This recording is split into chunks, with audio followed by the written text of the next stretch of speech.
When I say the word love, what comes to mind? A person? A protest sign? A wound that still stings?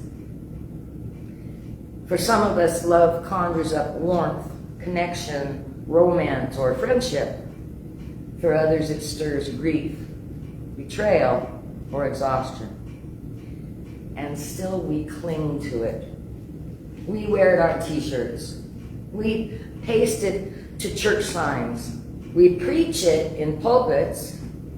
We crave it in a world that often feels cold, cruel, or just indifferent. But the kind of love we're talking about today isn't warm fuzzies. It's not sentimental. It's not even necessarily safe. We're talking about agape, the word the Bible uses to describe God's love. And agape doesn't quit. Not even when we're angry, even when we're afraid, even when loving feels impossible. The prophet Hosea paints a heartbreaking picture. God is like a parent remembering the sweetness of a child's early years. When Israel was a child, I loved him. I took them in my arms. I bent down to feed them. Hosea 11, 1 through 4. But the child grows up and walks away over and over again. And God, grieved, angry, rejected, could have walked away too, right?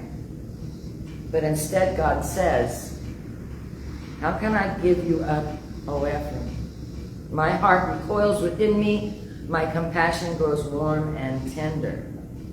Hosea 11, verse 8.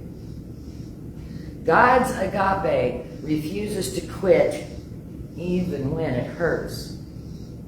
This is not soft love. This is not people-pleasing love.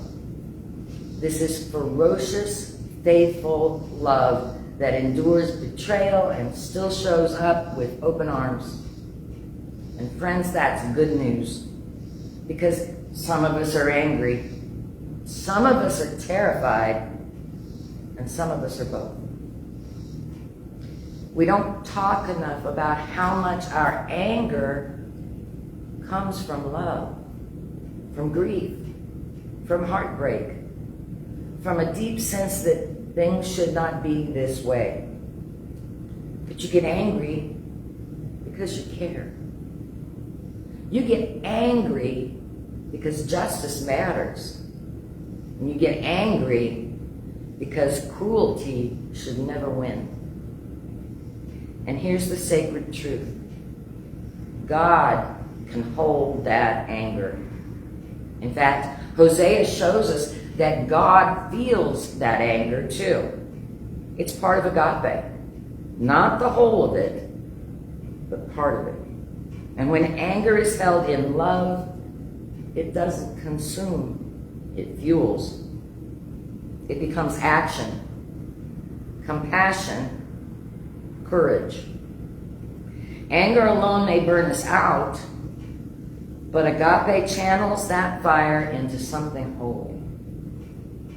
Agape is not passive, it's political. I know that word makes some folks uncomfortable, makes you nervous. But when Jesus says, love your enemies and do good to those that hate you, that's not poetic language, that's policy shattering. In Luke 6, Jesus isn't talking about abstract enemies. He's talking to people under Roman occupation.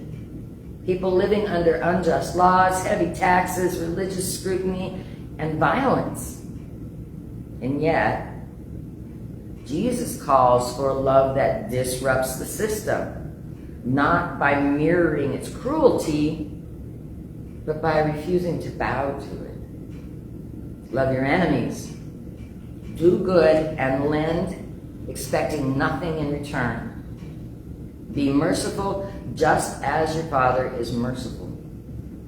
Luke 6, verses 35 through 36. This is agape, a love that crosses every human drawn line, and it's still needed urgently. Because as we gather today, laws are being passed that erase history, target trans youth, criminalize protest, silence truth-telling, and redraw borders of belonging. You may be wondering, what can love even do in the face of all that?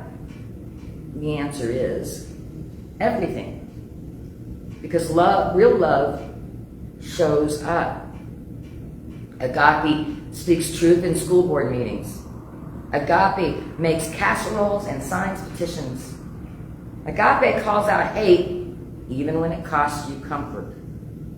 Agape builds sanctuary, not walls.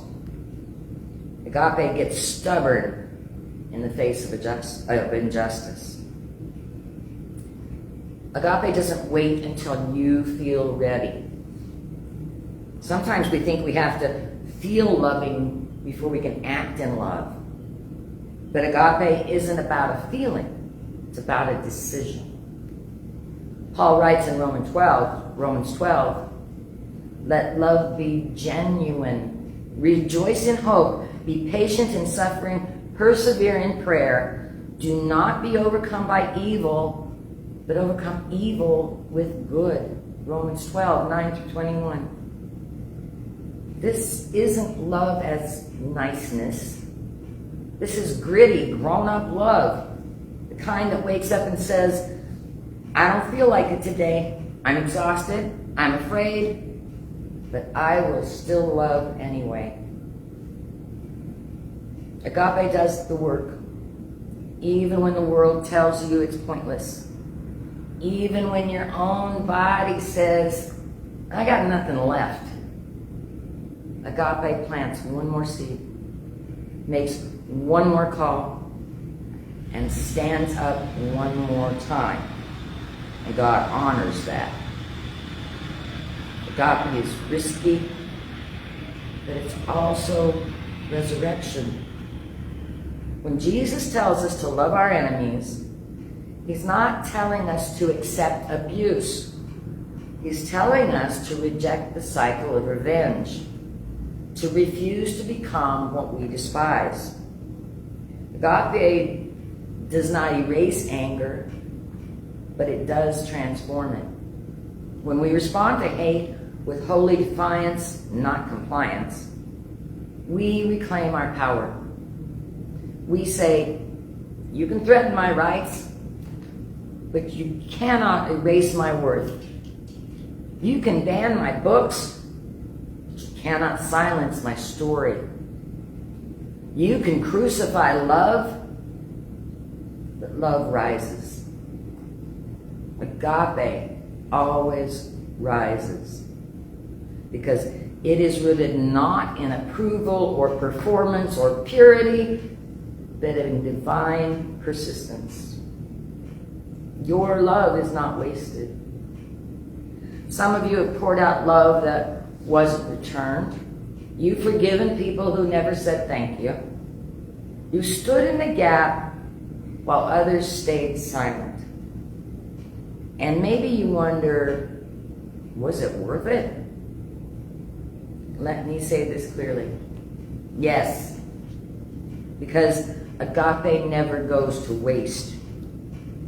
Even when it feels like nothing changes, even when the laws keep passing, even when your own heart feels like a broken cup, God sees it, God multiplies it, and God plants it in places you may never see until resurrection blooms. Before you leave today, you'll be invited to take home a small cutting from the heart leaf plant. Just a piece, but it's already alive, already growing.